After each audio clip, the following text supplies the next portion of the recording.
Let's turn to Luke chapter 21, please. That will sound familiar to folks that are in our Luke class, but it's fit very nicely. I got the call. Actually, it was the text Friday evening that Alex would not be able to be with us today and asked me to fill in, and I was glad to do it.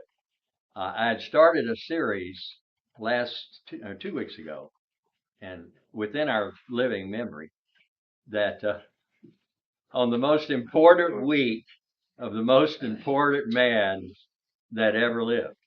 And there's a tremendous amount of information in the four Gospels about that last week. And we're going to talk about that in particular.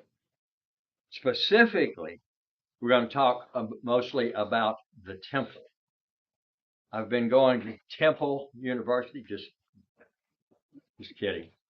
Learned a lot about the temple here recently in prepping for the class. And I want to perhaps bring out some insights that you may not have considered before. Much of this you will have known and heard. Some of it maybe not. And the goal of the lesson is to walk away today with a greater appreciation of what the temple was, and particularly what part it played within the Jewish nation, and then how it related to Jesus' sacrificial death and being enthroned as our mediator today. So that's quite a load. I'm going to start, and I don't draw much. I do horse heads. That's about all I can do, and they're not real good. But I'm gonna start with this right here, and that's the Garden of Eden. That is the place. We're not exactly sure where it is. Many commentators believe it's in the area of the Tigris-Euphrates River of modern times, which would make it southern Iraq.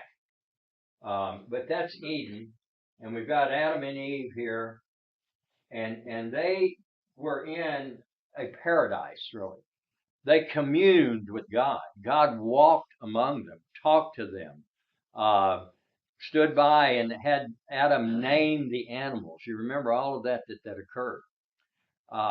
And God gave them all that they needed. Now, he gave them a couple of commands. He said, dress the garden. So they had some work to do, which is important. And he gave them command. He says, there are two trees in the garden. So we're going to put those trees there. This is great. I'm going to put this one in red because this one was forbidden. This was the tree of the knowledge of good and evil. It's kind of a clunky name for it. But what we need to carry away from it is that tree was forbidden for Adam and Eve to eat. That's the simple fact of it. This one, the tree of life, had to do with the immortality of Adam and Eve. Because God says if we leave them in the garden after they sin, then they will become like us and be immortal. So in essence, all physical death can be traced back to the sin of Adam and Eve. You say, boy, I wish Adam and Eve hadn't done that. Any of us would have done it. Why? Because we were given free moral will, free choice, free agency. So if Jody makes one of her tremendous strawberry cheesecakes and tells her son, don't get into the cheesecake, it's for tomorrow, and he's able to do it, you've given him a moral choice. If he sneaks in there at night and gets a piece, well, he's broken your rule. But now if you lock him in his room and he absolutely cannot get out of it, mission impossible, cannot escape, you don't need to tell him, don't go in there and eat my strawberry cheesecake. You've taken away his choice. So once you give a choice to a person, they have that choice to obey the rule, disobey the rule. And we all know what happened. Our forefathers and mothers ate of that tree and they sinned. Now the point is, what happened to them? There were consequences of their sin. They didn't get scot-free. God told them, you're going to be taken out of this relationship with God. God was communing with it. In other words, God was dwelling in sense with them. And these are words we need to understand.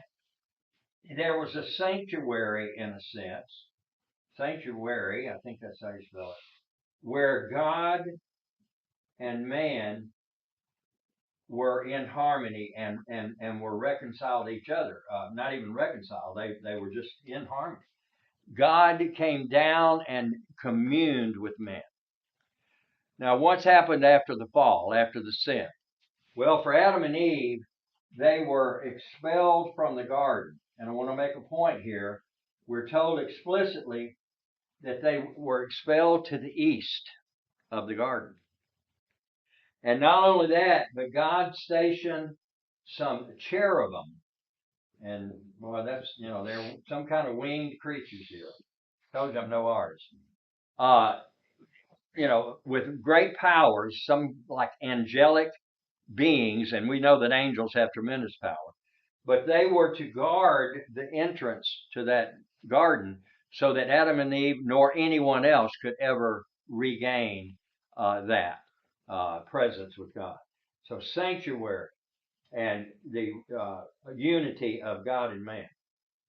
Well, we know, fast forward, we have Abraham, Isaac, and Jacob, the promises to Abraham, the land promise, the promise of making them a great nation, changed his name from Abram to Abraham, meaning father of nations, and particularly that the entire world, Jew and Gentile later on, are to be blessed through what? The seed of Abraham, or the descendancy of Abraham. Now, we know that story. Abraham begat Isaac, Isaac begat Jacob, Jacob begat the 12 sons, and through the providence of God, Joseph was taken into Egypt, sold into slavery, got favor first with Potiphar and then with the Pharaoh for interpreting dreams, and the Pharaoh made him governor, in essence, of Egypt. Nothing moved in the grain world unless Joseph approved of it.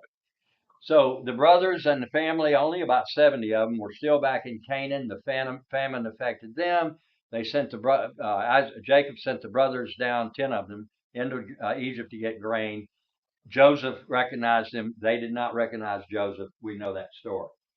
So then what happened? Eventually, this is Egypt down here, Nile River. Eventually, the Hebrews, only about 70, were brought into Egypt. They were given really choice land up in the northern part of Egypt. They were separated from the Egyptians because they were mostly shepherds, and that was anathema to the shepherds. They thought that was the ugliest thing you could do. So give or take 300, 400 years, many generations passed, and this nation grew to a large number. Commentators put it somewhere between 1.5 and perhaps 2 million people. Just think of 10 NFL football games on a Sunday and all the people that were in it. It was a very large crowd. Well, they were led out of Egypt through the guidance and inspired guidance of Moses, the great leader.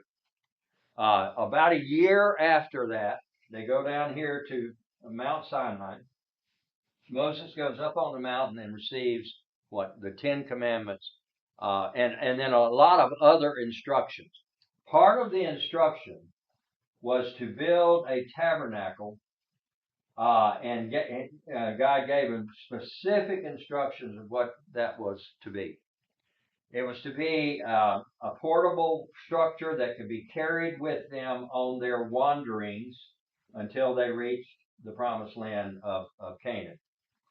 What was it? Well, it was an area enclosed where only the priest could go inside there. It had an altar where sacrifices were made. People could bring their animals. Joe, I wish you could see this artwork. It's phenomenal. They could bring their ox and their sheep or their goat, and the priest would look it over and inspect it. It had to be perfect. And then the priest would slaughter it. The person owning the sheep would help to slaughter. In many cases, those sheep had been pets. So, if I were a Jew in those days, I wouldn't want to name the sheep, right? I mean, oh, this is Lucy or whatever. I wouldn't name them. I'd try to stay away. But they had to be perfect, and the owner had to help with slaughter of that animal and the bleeding of it. Then the priest would take it, cut it into various pieces, and burn it on the fire. We know that that was a prefiguring of the sacrifice that Jesus would later make on the cross. When you went into this tent structure here, there was the larger part of it, about 2/3 of it, was what we would call the holy place. Now, priests could go in and out of that, and they had duties. Day and night, they had to go in there and burn incense on an altar that was right there close to this curtain. Now, this area, smaller area here, was the most holy place. Now, where are you going, Alan? I'm going to hang with me. Okay, I'm going to get there. The most holy place had the Ark of the Covenant in it, and on top of the Ark of the Covenant, which was a box about 3 feet long and a foot and a half high, it wasn't big. Inside that was a copy of the stone tablets. There was manna that the Jews eventually got on their journey, and then there was Aaron's rod that budded, and that's a whole different story. But the key thing that is on top of the box, here's the box, were 2 cherubim type figures, that name should ring a bell, with their wings overstretching each other and almost touching in the middle. This is on top of the Ark of the Covenant. Between those cherubim was considered to be the actual presence of God. Now, that's a key point here.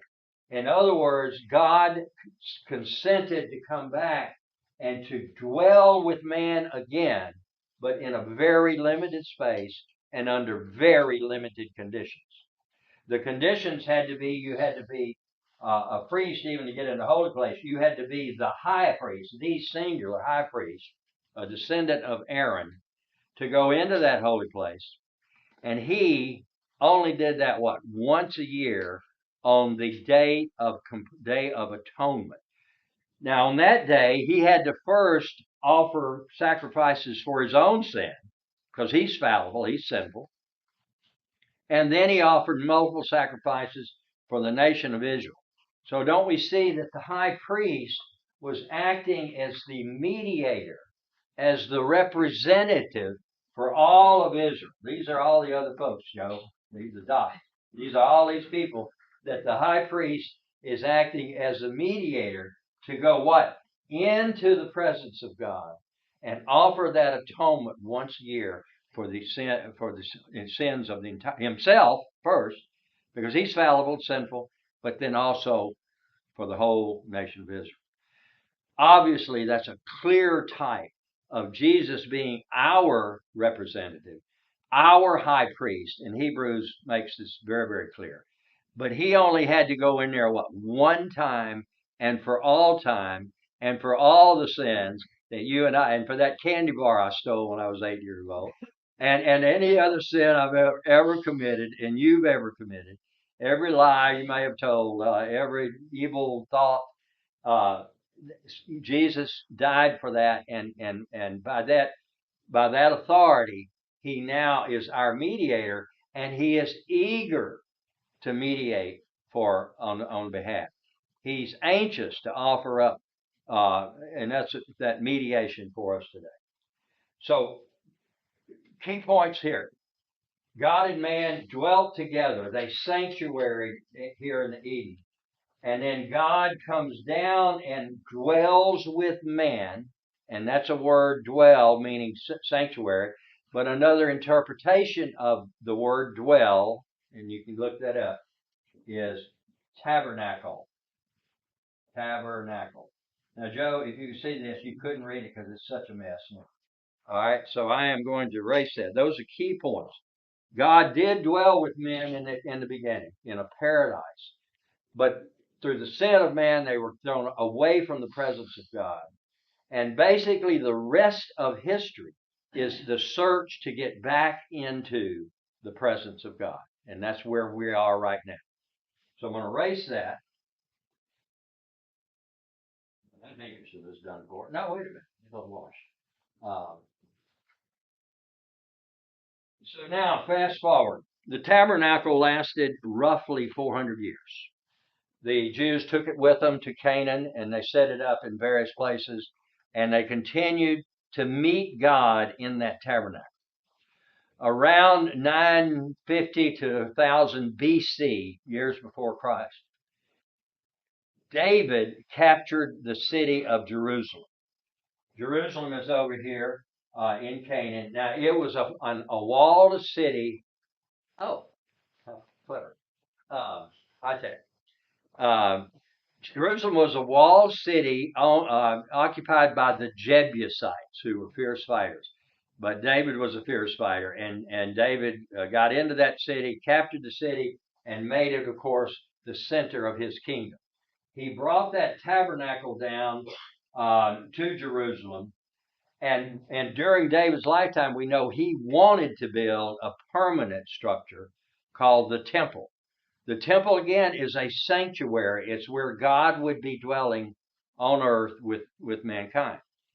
David drew up plans for it, really, or much of it, and he was just ready to go. And God said, "No, you're not doing it. You're a warrior, but we will allow your son Solomon to build that temple." Now we get to the first temple, temple number 1. This is Solomon's temple. Now, we've studied some of this in our Old Testament studies, but I cannot get my arms around the magnitude of the first temple. I sent Mike a video today that demonstrates the actual how that sausage was made. From here to that wall over there is roughly 30 feet. Some of the stones that went into the temple, the first temple, were 30 feet long and 6 feet high, weighing some of them 400 tons. So, and this video is amazing. It shows how they cut these stones out. They had no power saws.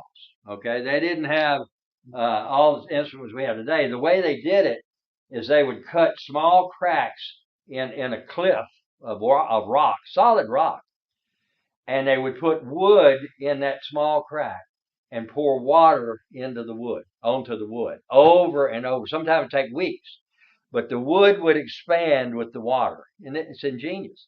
And eventually, it would crack right along that crack. So every one of those stones for that temple had to be cut to the specifications that, in essence, the architect gave them. Now, I won't go on and on about this, but it's just, it blows my mind. Solomon had thousands and thousands of people on this project. It took them 7 years, and he'd say that's a long time. I don't know how they did it in 7 years, because they also had to cut cedar trees up in Lebanon, float them down in the Mediterranean Ocean to Joppa, which is Tel Aviv today, or it's where it's located, and then take them by land into Jerusalem for the building of these things. And they had to have lots and lots of wood. So all of this was done. These stones were cut. The arduous journey was taking the stones from the mountains 3 and 4 miles from Jerusalem, and they had to cut a road from those quarries where the stones were cut to Jerusalem, and drag these things with ropes, and dozens of people, and they used logs under the stones. But ropes would break, and logs would collapse, and many people were killed on just trying to get the stones up there.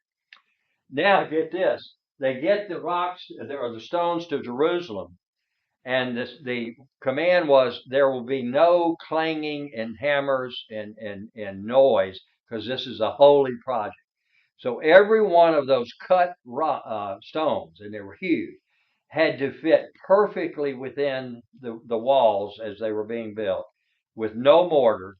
And if it was even, they said, even like a ½ inch off, they would reject the thing and wouldn't be able to put it in. It was just an amazing project. 27 tons, it's estimated, of gold were put into the various parts, primarily within the sanctuary itself, the most holy place, and the most holy place. That was the first temple. God blessed it. Remember, in the dedication of it, God came down in smoke and thunder, but blessed it with His presence. That temple lasted from roughly 950 BC till it was destroyed by the Babylonians in roughly 600 BC. So roughly 350 years, the first temple survived. Then you remember the Israelites, many of them were taken into Babylonian captivity, and the temple was destroyed along with much of Jerusalem. Roughly 70 years lasted until the first Israelites, Jews, were allowed to come back into Jerusalem. Now you remember they first rebuilt the walls. That was Nehemiah's big project. And then they got to work on the temple. That second temple was, we would call it very nice, but they said it just paled in comparison to Solomon's temple. Some of the older folks, Joe Manganella, who had lived 9 decades, who had actually remembered the first temple, cried when they saw the second temple. It was, it's like a cheap fake in a sense, but that's all they had. Now, the reason I mention that is temple number 2, remained in effect on up toward the first century. It was there. So roughly about 500 plus years, it remained as the temple. The Jews, got into a very formative worship in it, and the later prophets condemned them for their pro forma, going through the motions of sacrifices and so on. But the second temple was still in effect in Jesus' day. Now along comes Herod. Slow walking here. No, I have a slow talking. Herod comes into to be the king of the Jews in about 37 BC. How did he get there? He cozied up to Mark Antony. Now that's a historic figure you've heard about, and so Mark Antony gave him the kingship of Palestine. Herod was not a Jew. Herod was an Idumean, meaning a descendant from Esau. We would call him an Edomite in the old days. But he understood Judaism, and he wanted to do 2 things: go down in history as a tremendous builder, and 2, mollify and cozy up to the Jews, in essence, to give them a bone. And he did that. So in about roughly 20 BC, he started this gigantic project of expanding the second temple, still the second temple, but expanded the courtyards, the systems all around it. And so now we get my next high-tech handout here. I'm telling you, this is impressive.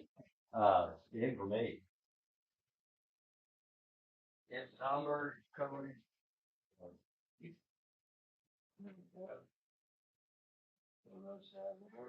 I think I got enough for everybody. Go up here. And then there we go. Got a little more. Everybody else want their own? Carry it on. So Herod again starts this gigantic building project to expand the temple, keeping the sanctuary, that was in the second temple pretty intact, but adorning it with more and more and more gold and just beautiful things. So the reason this is so interesting to me is it illuminates so many things of the New Testament, where the temple played a central location. Jesus went to the temple many, many times, and he called it, his Father's house. If you recall, early in his ministry, Jesus goes into the temple and throws out the money changers and calls it a den of robbers. Now, what is that? We're going to see. So first of all, find number 1 here. And this is all part of Herod's construction here. Number 1 is the court of the Gentiles. Now that's the outside area there. We're talking, folks, 36 acres. Let that get it. 36 acres in this temple complex. Now think about Pentecost in chapter 2 of Acts and the thousands that were there. Yeah, they can fit into this area. So Jew and Gentile can go inside that area called the court of the Gentiles. Herod wanted people of other faiths, mainly pagans, to come there and see the beauty of the temple and recognize that this was the temple of the worship of the one true God. We call it a monotheism, mono meaning one. The pagans were polytheists, many, many different gods of the sun, of thunder, of fertility, etc., etc. So the Gentiles could come into this area, and many, many thousands of people could come in. My housing area, some of y'all have been in my housing area. I tried to get a size on that. Those lots that my house is on are about a half acre. So if we think 12 of those lots and then 12 squares, so 12 this way and 12 that way, I think that would be roughly 30, 35 acres. It's a gigantic amount of territory, of area. Okay, number 2 here on that is known as the Beautiful Gate. Now, guess what? And I didn't mention this. The tabernacle, and going back to that, faced to the east. Where were Adam and Eve expelled? To the east of the garden. So when you went into the tabernacle, you were coming from the east, moving toward the west, and you went to the holy place and then the most holy place. Right? I should have mentioned this. Sometimes I interrupt myself. That's a terrible habit. I did that yesterday. So I get on it, I get so excited. But at any rate, guess what separated the two? It was a veil, right? And what was in the veil? Cherubim woven into the veil. Does that not ring a bell? Well, in the temple was twice the size of the tabernacle. So it was 45 feet high, and the first, holy place in the temple was about 60 feet, and then the smaller area, the most holy place, about 30 feet. So it was a much larger thing. But the temple faces to the east as the tabernacle did. That's why I put the directions in there. So that if you were going into the tabernacle, you would be coming from the eastern direction toward the west, just as they did through the to the temple and the tabernacle. Number 3 is the court of the women. Now that's interestingly named because men and women both went in. It wasn't exclusively women, but it was an area where the women could go into. That alone elevated womanhood in ancient times. Women in ancient times in the pagan societies were virtually chattel property. They were virtually slaves. You could do anything you wanted, but they were honored. Think of Ruth and other great women of the Old Testament. They were honored, so they could come into that large area, and it's a large area. This is where much of the business of the temple would go. This is where a family would bring little Susie, their pet lamb, to be slaughtered and burned on the altar, and they could actually the men could go on into the other area. Of course, only the priest could go into the tabernacle itself, but you could go in and actually watch the burning and make sure that your lamb or goat or whatever had in fact been sacrificed. Now, think of Jesus. He spent a lot of time in the temple, and much of his teachings we found from Luke class, and his parables were done in various areas of the temple. Remember the story of the widow's mite. Now, that was not a parable. That was an observation of Jesus. Now, they had, I believe it was 13 boxes in that area, the court of the women. The boxes were fairly large, and they had, Joe, we should see this. So this is a box, and on the top of it, it had almost like a trumpet, and they actually called them trumpets. So you could come along and put your money into that top of the trumpet, and it'd fall down in the box, and it'd be safe. They had different causes for different boxes. So maybe this one would be for the poor, in Judea. Another one, it might be for some building construction. So the widow would have come along and put her 2 mites in a box like this, and Jesus is watching her. 2 mites represented 1/64th of a denarius. A denarius was a day's wage. So if you thought of it in terms of $100 today, just to make the math easy, we're talking about what? Roughly 40 cents. And Jesus looks at it. I almost made this lesson on giving. Maybe I will later, but I'm interrupting myself. So he's watching this, and he said, she gave more than anyone else. What are we talking about? Proportion. If a millionaire comes in there and throws 2 mites, I mean, that's a penny. She gave out of her sustenance, and that word literally means life. It meant she was living on 2 mites a day. And she gave her, in essence, daily living into that box. And Jesus saw it. Though we learn elsewhere that our giving needs to be purposeful, it needs to be cheerful, but it needs to be proportional to of what we have benefit. And all of that, of course, is freedom of choice.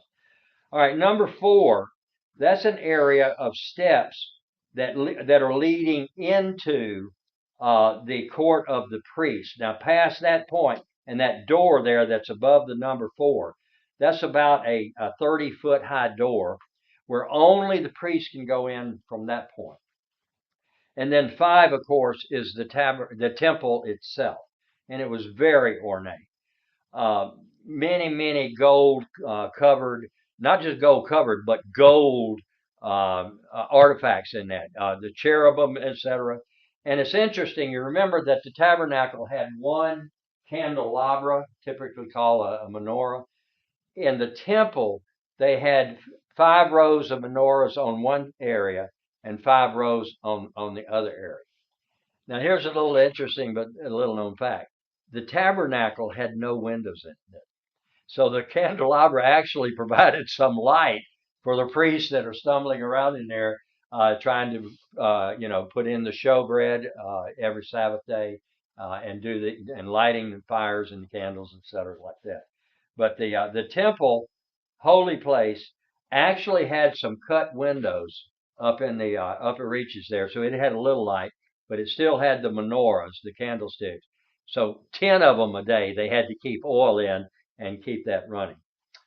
So number 5 is the tabernacle. Number 6. Now notice also those steps leading up to the court of the priest.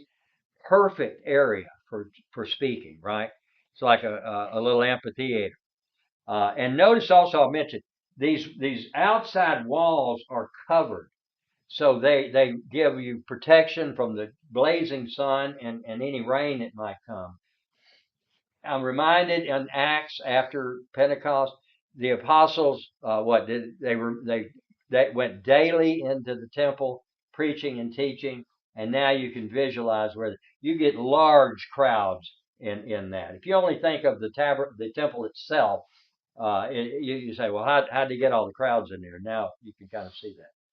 Number 4 is it's called the Nicanor Gate, and it's a series of steps leading up that go into the court of the priest. The 5 itself is number 5 is the temple. Number 6 is Solomon's porch. Now it's actually out in front and near the beautiful gate. Remember the beautiful gate? Acts 4, Peter and John, the beggar, the lame man at the beautiful gate. It was called beautiful because there was so much bronze in that when the sun struck it coming up in the east, you could see this thing for miles. I mean, it was like this gigantic mirror in a sense. It was just called Beautiful Gate. And then you had Solomon's porch to the. I'm sorry, 6 is Solomon's porch. We already talked about the Beautiful Gate. Solomon's porch is Jesus talked from there at one point, and then Peter and John talked from Solomon's porch, and again that would have been in the court of the Gentiles, so thousands of people could have assembled in that. And number 7 is very interesting, and I'm almost done. Antonio's barracks. What's that named after? Mark Antony, who's Herod's crony that got him installed. And see, there were so many frequent rebellions and revolts among the Jews that the Romans actually stationed roughly 200 soldiers right there on the temple, next to the temple ground, to run in there and clear up any disputes. Remember what happened when Paul went into the temple? He had cut his hair and took a vow. You remember all that? And then people accused him of bringing in a Gentile into that court of the women. And so this riot erupted. The soldiers were there in a heartbeat because all they had to do is run down the steps or whatever, come through their gate, and they're just like right there. There were also many, many rooms to store things like wood and flour for the baking of the bread. The priest had to sleep. Remember, they came on shifts, so there were like little cots, or many of them slept on the floor. There were rooms around there for storage and all kinds of things that you never even think about. But anyway, I'm going to stop myself. Okay. Uh, Only you can judge, but I have a better understanding of what the temple was. It's far more than just the sanctuary. But once again, it represented, and God blessed it with His presence. It was where God and man, where God consented to dwell among men. Now I want to read. See, I interrupted myself. I wasn't quite ready. I want to read from John, and that's the Gospel of John. It's really, really fascinating. John chapter 1. In the beginning was the Word, and the Word was with God, and the Word was God. We know that's Jesus. He was in the beginning with God, and all things came into him, into being through him. And apart from him, nothing came into being that has come into being. And then further down, he came and consented to, yes, in verse 14, the Word, and what's that? That's Jesus, became flesh, baby Jesus, human being, and dwelt among us. And that word dwelt is the same word. It's tabernacle. It's dwelling. So in a sense, he was the temple in his bodily form, as God dwelling among men. And men could see him and even touch him and listen to him. And when you saw Jesus, you saw God. The last point I'll make is from Revelations chapter 21, and I'll basically paraphrase it.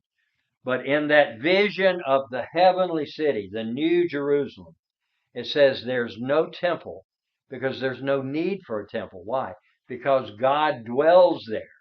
And as we as Christians won't need to go to a temple, we'll actually be back into the presence of God, just as Adam and Eve were in the creation. That's it. I'm going to stop myself.